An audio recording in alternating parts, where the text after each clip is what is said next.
బొటన వేలు పెట్టుకుంటున్న పోగొట్టుకున్న ఏకలవ్యుడు తర్వాత మిగిలిన వేళ్లతో బాణాలు విడిచినా అవి వెనుకటంత లాఘవంగా రావు.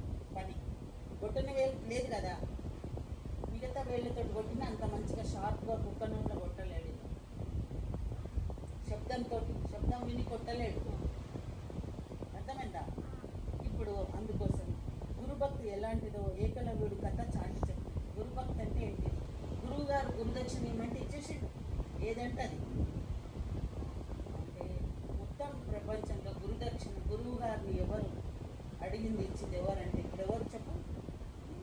గురువు గారిని గౌరవించి గురుదక్షిణ కరెక్ట్ అడిగింది ఇచ్చిన వాళ్ళు ఎవరు? ఇప్పుడు మొత్తం యూనివర్స్లో ఎవరు? మొత్తం యూనివర్స్లో గురువు గారిని గౌరవించి గురుదక్షిణ మంచిగా ఇచ్చిన వాళ్ళు ఎవరు? అయితే ఇప్పుడు మాట నిలబెట్టుకున్నా అనుకుంటుండు దుర్యోధను. నేను అర్జునుడిని రేట్ చేసిన ప్రామిస్ చేసిన కదా అనుకుంటున్నాడు.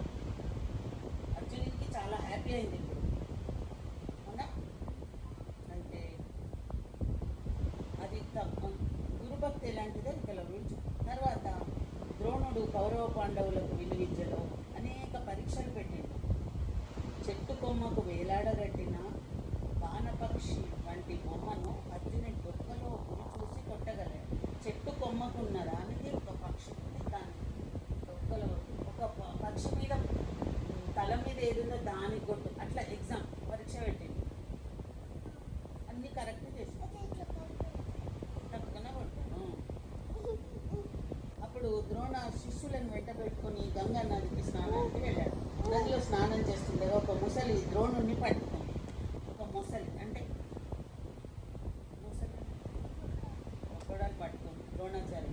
అప్పుడు కూడా అర్జునుడే ముసలిని బాణాలతో కొట్టి చంపి గురువు గారి ప్రాణాలు కాపాడాడు.